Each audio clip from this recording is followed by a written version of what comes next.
আসসালামু আলাইকুম প্রিয় শিক্ষার্থীরা, আশা করি তোমরা প্রত্যেকে ভালো আছো এবং সুস্থ আছো। সামনেই তোমাদের পরীক্ষা এবং এই মুহূর্তে তোমাদের মাথায় যে জিনিসগুলো ঘুরছে তারই পরিপ্রেক্ষিতে আমরা তোমাদের জন্য কিন্তু প্রতিদিন বিভিন্ন ধরনের ভিডিও তোমাদের কাছে পৌঁছে দিব। এবং এর কারণ হচ্ছে এই মুহূর্তে তোমাদেরকে শান্ত থাকা অনেক বেশি জরুরি। কারণ তোমরা দীর্ঘ ২ বছর ধরে একই বই পড়েছো এবং এই বইয়ের সবকিছু খুঁটিনাটি তোমার ইতিমধ্যে আয়ত্তে আছে। এবং অল্প কিছু চ্যাপ্টার, যে চ্যাপ্টারগুলো শর্ট সিলেবাসে আছে সেগুলোই তুমি সুন্দরভাবে ইতিমধ্যে কমপ্লিট করে ফেলেছো আশা করি।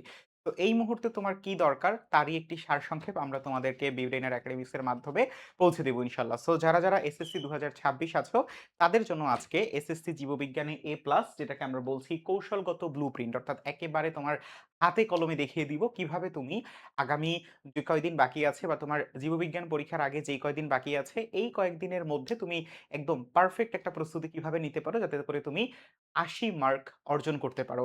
এবং আমি জানি অনেকেই আসলে শুধু ৮০ মার্ক না, এর বেশি অর্জন করার লক্ষ্য। সো আমি এটাকেই একটা স্ট্যান্ডার্ড মার্ক ধরছি যে ৮০ মার্ক তোমার হচ্ছে লক্ষ্য। তাহলেই তো তুমি হচ্ছে জিপিএ ৫ পেয়ে যাচ্ছ।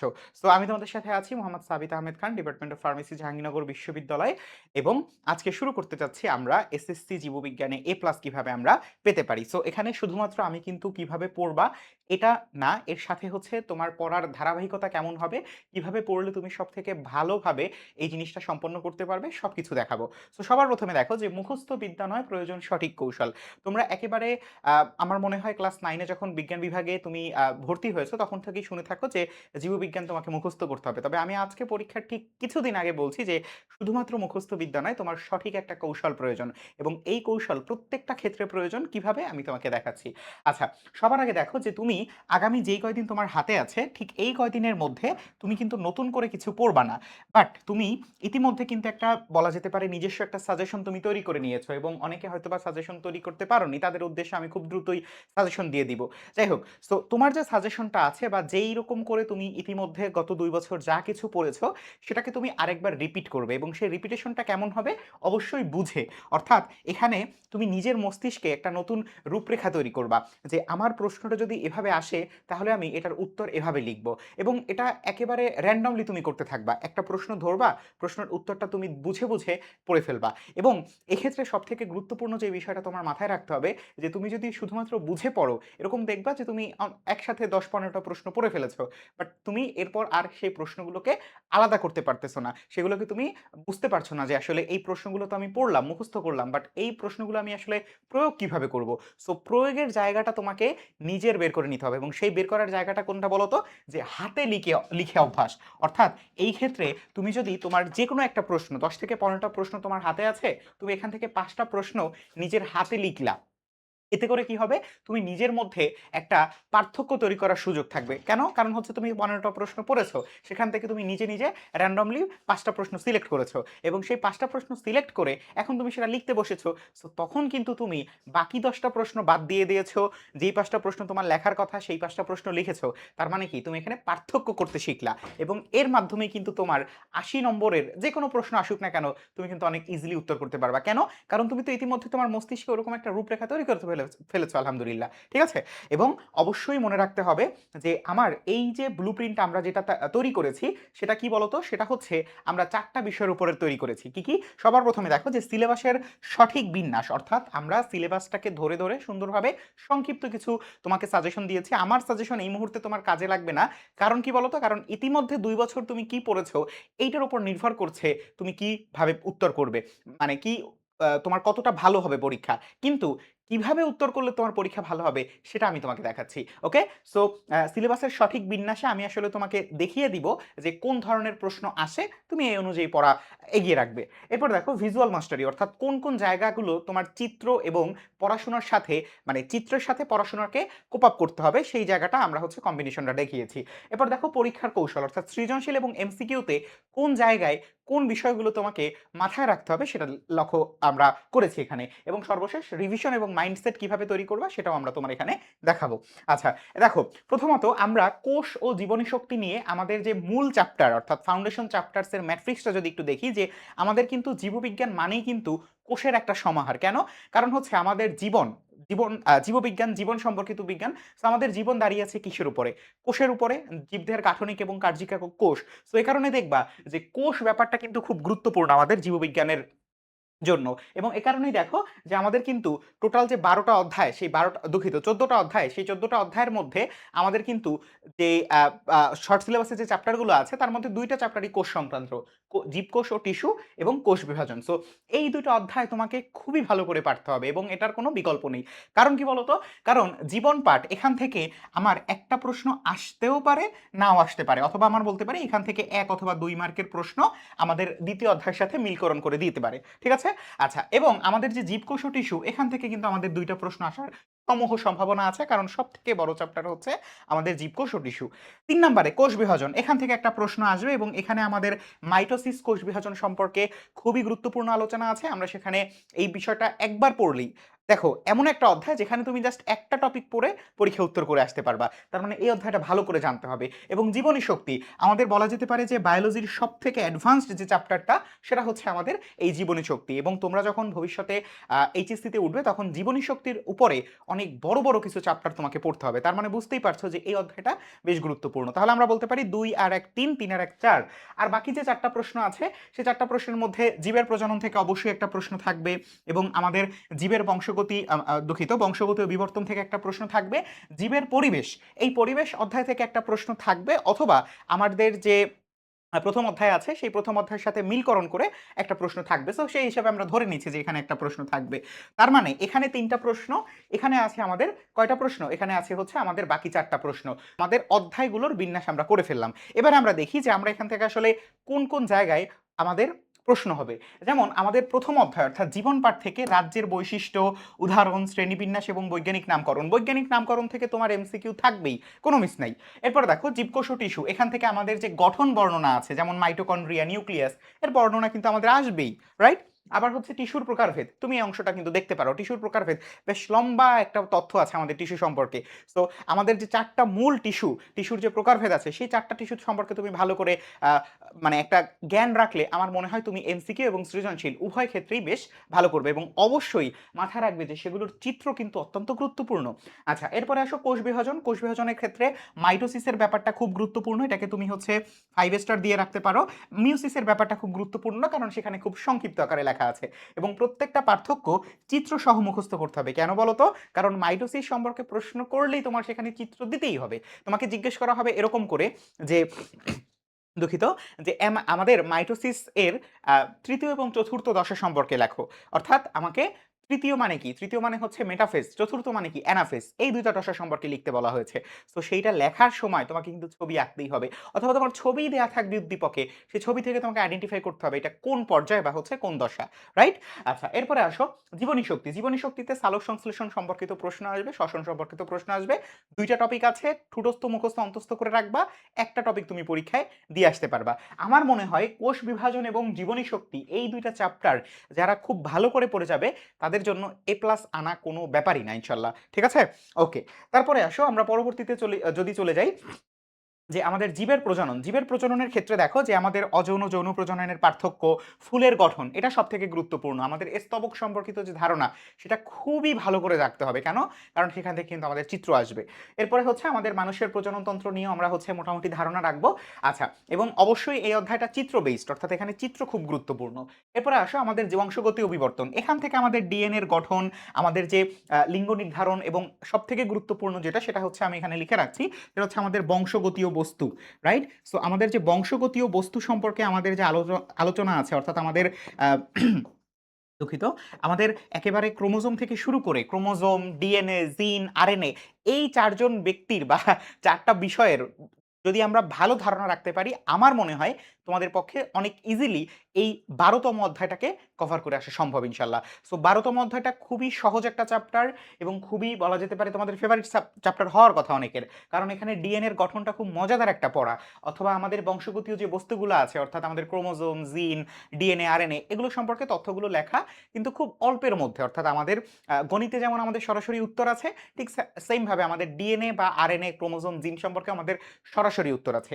লিঙ্গ নির্ধারণ, জেনেটিক ডিসঅর্ডারটা কিন্তু খুব গুরুত্বপূর্ণ। আমাদের গ নাম্বার প্রশ্নে আসার সুযোগ আছে এবং এখান থেকেও আমাদের সৃজনশীল অনুধাবন অর্থাৎ গ নাম্বার প্রশ্নের জন্য খুবই গুরুত্বপূর্ণ দেখো লেখা আছে। এবং সর্বশেষ আমাদের জীবের পরিবেশ, আমাদের ইকোসিস্টেম বা বাস্তু সংস্থান সম্পর্কিত একটা আলোচনা আমরা এখানে করে থাকি এবং খাদ্য শৃঙ্খলটা কে কাকে খাদ্য হিসেবে গ্রহণ করবে এটা কিন্তু খুব গুরুত্বপূর্ণ আমাদের এই জীবের পরিবেশ অধ্যায় থেকে। এবং এখানে কিন্তু ছক এবং চিত্র খুবই গুরুত্বপূর্ণ, পার্থক্য করা যায় এই কারণে। ওকে, আচ্ছা এখন একটু আমরা সামনে আগাই। দেখো যে জীববিজ্ঞানের চিত্র অঙ্কন আমাদের কিন্তু প্রায় অর্ধেক নাম্বার বই আনে, এটা কিন্তু সত্যি কথা। তুমি যদি একটা সুন্দর করে লেখো, ধরো তোমার চিত্র চায় নাই, তোমাকে বললো যে অ্যানাফেজ এবং মেটাফেজ সম্পর্কে আলোচনা করো বা মেটাফেজ আর টেলোফেজ সম্পর্কে আলোচনা করো, তোমাকে এখানে কিন্তু চিত্র জিজ্ঞেস করেনি। কিন্তু তুমি যদি একটা চিত্র দাও, টিচার তোমাকে একটা নম্বর বেশি দিতে, মানে ফুল মার্কস তো দিবেই। ফুল মার্কস বলতে তোমার তোমার গ নম্বরে যে মার্কস সেটা তো তোমার অবশ্যই দেওয়ার উচিত তাকে।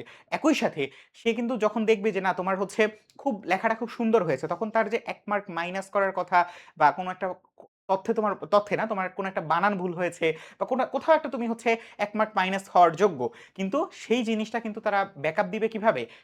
তুমি একটা চিত্র এঁকেছো, তুমি জিনিসটাকে ভিজুয়ালাইজ করেছো, তার মানে কি তুমি আসলে তথ্যগত কিছু ভুল করতে পারো বা তুমি বানানগত কিছু ভুল করতে পারো, কিন্তু তুমি যে ছবিটা দিয়েছো তার মানে তুমি এই ব্যাপারে জানো, তোমার এই ব্যাপারে নলেজ আছে।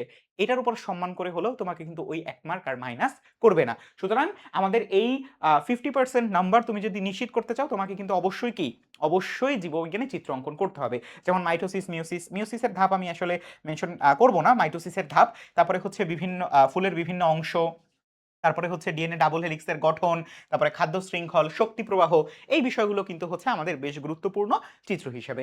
আচ্ছা, এরপরে আমরা যদি একটু দেখি যে আমাদের আসলে পার্থক্য লেখার একটা মানে বলা যেতে পারে সঠিক কাঠামো কি। অনেক সময় আমরা কিন্তু পার্থক্য কি করি, ঠাস ঠাস করে লিখে দিই, যেমন মাইটোসিস মিওসিস এরপরে পার্থক্য লিখে দিলাম।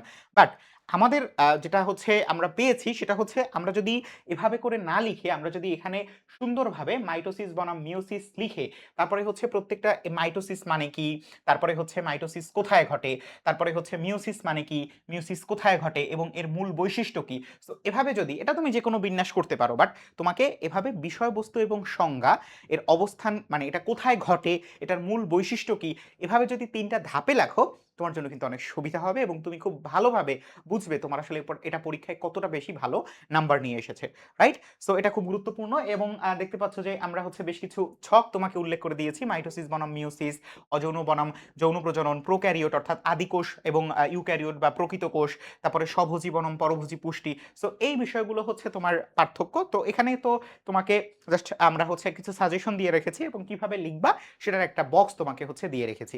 ওকে, যেমন বিষয়বস্তু, অবস্থান বা কোথায় ঘটে এবং মূল বৈশিষ্ট্য। ওকে, আচ্ছা এরপরে আসো আমরা যদি হচ্ছে একটু সৃজনশীল প্রশ্নের অ্যানাটমি দেখি, অর্থাৎ একটা সৃজনশীল প্রশ্ন আসলে কিভাবে নাম্বার বই আনে। যেমন আমরা যখন বলি জ্ঞান, এটা কি, এটা হচ্ছে 1 নম্বরের প্রশ্ন, কিন্তু এই প্রশ্নটা আমাদের মুখস্থ রাখতে হয়। রাইট?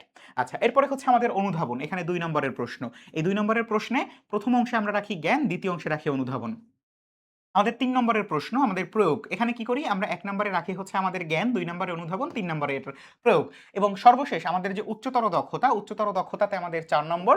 এবং এখানে আমরা কি রাখি, সবার প্রথমে আমরা রাখি জ্ঞান, এরপরে রাখি আমরা অনুধাবন, এরপরে প্রয়োগ এবং সর্বশেষ উচ্চতর দক্ষতা।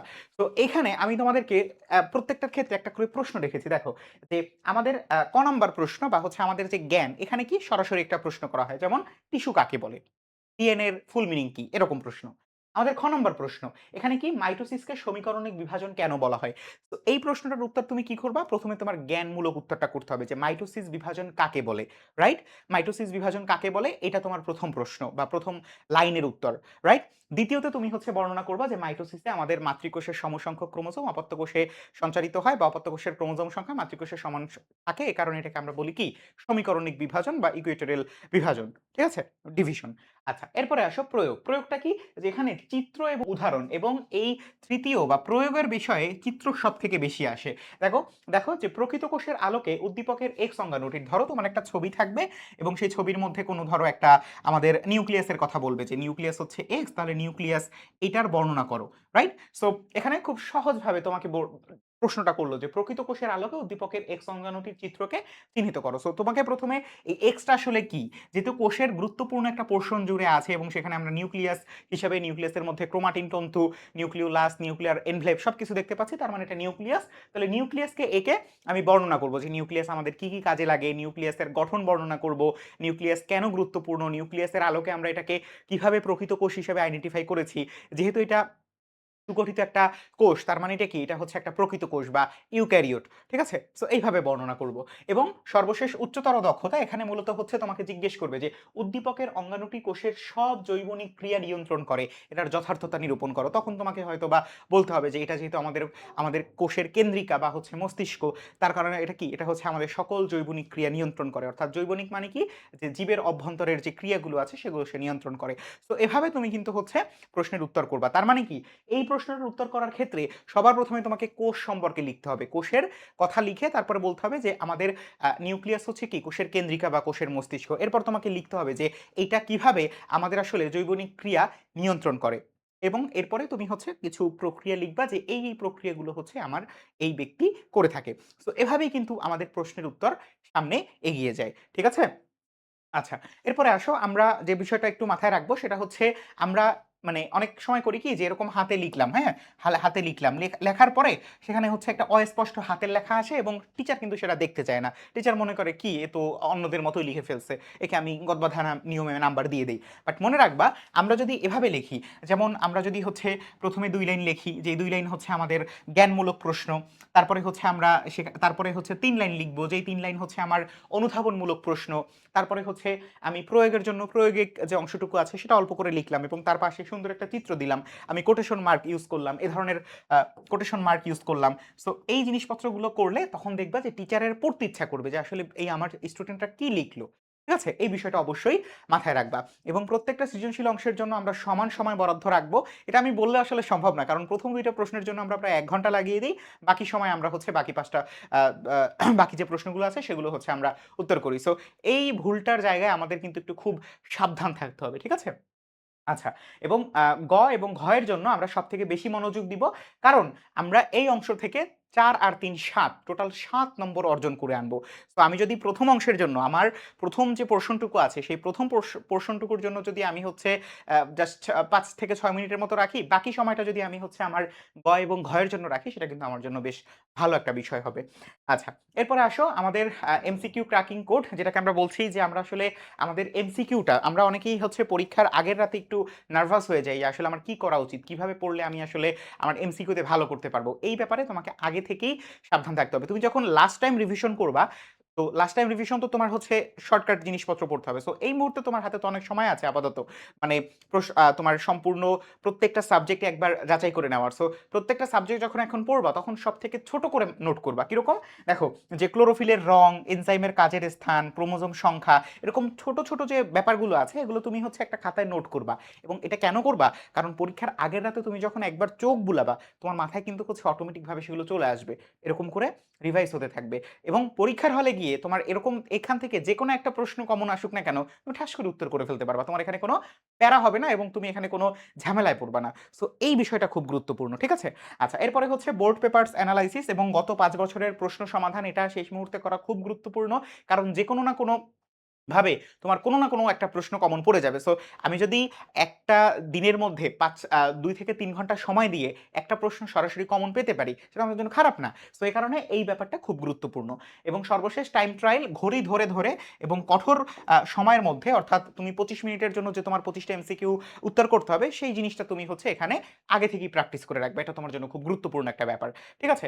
সো এই হচ্ছে মোটামুটি আমাদের এমসিকিউ ক্র্যাকিং কোড। আসলে এমসিকিউ ব্যাপারটা তোমার নির্ভর করছে তুমি গত ২ বছর ধরে কি পড়েছো, কতটা তোমার মাথায় আছে। এটা আসলে ওইভাবে ওভার দ্য নাইট অর্থাৎ রাতারাতি আসলে করা সম্ভব না। ঠিক আছে? তবুও যতটা সহজ করা যায় সেটা আমি তোমার জন্য করে রাখলাম। আচ্ছা, এবং আমরা যদি হচ্ছে একটু ৩ টা স্তরের যে রিভিশন ফানেল সেটা যদি একটু বলি, যে এই মুহূর্তে তুমি অধ্যায় ভিত্তিক পড়াশোনা করছো। সো অধ্যায় শেষে তুমি আসলে সংক্ষিপ্ত একটা নোট তৈরি করবা এবং তোমার এই যে ডায়াগ্রামের প্রাথমিক অনুশীলন অর্থাৎ চিত্রের যে প্রাথমিক অনুশীলন সেটা করে রাখবা। ঠিক আছে? যে সবথেকে বেশি চিত্র অনুশীলন করতে হবে তোমার কোষ বিভাজন অথবা হচ্ছে আমাদের জীবে প্রজনন এই অধ্যায়গুলোতে। তারপরে হচ্ছে ২য় রিভিশন। এখানে তুমি হচ্ছে তোমার সৃজনশীল এবং এমসিকিউ এটার পূর্ণাঙ্গ সেট ধরে সমাধান করবা। অর্থাৎ তোমার বোর্ড পরীক্ষার যে প্রশ্নপত্র আছে সেগুলো তুমি এখানে সমাধান করবা। এবং ৩য় রিভিশন, একটু আগে আমরা যে কথাগুলো বললাম যে মাইক্রো নোটস, ক্ষুদ্র, ক্ষুদ্র ছোট, ছোট তথ্যাবলী সেগুলো তুমি যে খাতায় লিখছো সেগুলো জাস্ট উল্টাতে থাকবে। অর্থাৎ ৩য় ফেজ পরীক্ষার ঠিক আগের রাতে যে পড়াটা সেটা হচ্ছে আমাদের ৩য় রিভিশন। ঠিক আছে? আচ্ছা, এবং আমি যদি হচ্ছে তোমাদেরকে একটু বলি যে এই মুহূর্তে তোমাদের আসলে একটা কমন প্রশ্ন থাকে যে ভাই আসলে কিভাবে পড়বো, কতটুকু সময় নিয়ে পড়বো সেটা আসলে একটা গুরুত্বপূর্ণ বিষয়। তো একটু দেখো যে আমাদের প্রতিদিন যদি আমরা জীববিজ্ঞান পড়ি, আমাদের তো আরো অনেক চ্যাপ্টার পড়তে হবে, অনেক বিষয় পড়তে হবে। সো সেক্ষেত্রে আমরা যদি প্রতিদিন মোটামুটি ১.৫ থেকে ২ ঘন্টা জীববিজ্ঞানের জন্য রাখি এনাফ। আগামী আমাদের হাতে যে সময় আছে তাদের ১.৫ থেকে ২ ঘন্টা বা ১ থেকে ১.৫ ঘন্টা যদি রাখি ভালোভাবে প্রপারলি আমাদের জন্য সেটা যথেষ্ট। আচ্ছা, এরপরে হচ্ছে আমাদের ৭ ঘন্টা যে কথাটা বলা হয়েছে যে আমাদের ব্রেইন রিকভারির জন্য আমরা আসলে নিরবিচ্ছিন্ন ঘুমটা নিশ্চিত করব, এটা খুব গুরুত্বপূর্ণ।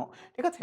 এবং আমাদের অঙ্কের মতো অনুশীলন, বংশগতির মতো যে কঠিন চ্যাপ্টারগুলো আছে সেগুলোকে আমরা মুখস্থ করব না, বরঞ্চ হচ্ছে অঙ্কের মতো বারবার লিখে প্র্যাকটিস করব। ওই যে একদম আমাদের এই ভিডিওর শুরুতেই বলে রেখেছিলাম যে এই অধ্যায়টা কিন্তু হচ্ছে তুমি সরাসরি প্রশ্নের উত্তর করতে পারো, একদম ম্যাথের মতো। এবং গ্রুপ স্টাডি বন্ধুদের সাথে আলোচনা করে, আমার মনে হয় বাংলাদেশের প্রেক্ষাপটে আসলে এটা খুব একটা ভালো সাজেশন না, তবে বলা যেতে পারে যে কিছু স্টুডেন্টের জন্য এটা খুব ভালো যারা মোটামুটি এই মুহূর্তে পড়াশোনা করে একটা প্রস্তুতি নিয়ে রেখেছো, তাদের জন্য এই বিষয়টা খুব ভালো যে আমরা একটু জিজ্ঞেস করি যে তুমি কি পড়েছো বা হচ্ছে তুমি কি পড়েছো, আমাকে কিছু প্রশ্ন করো, আমি সেটার উত্তর করতে পারি কিনা।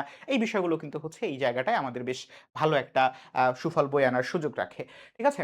এবং সর্বশেষ আমি যদি বলি যে কনসেপ্ট পড়া, সেখান থেকে মাইক্রো নোটস তৈরি করা, ডায়াগ্রাম আঁকা বা চিত্র আঁকা এবং সিকিউ এমসিকিউ সলভ, শেষ, তুমি একটা এ প্লাস নিয়ে আসো আলহামদুলিল্লাহ। ওকে?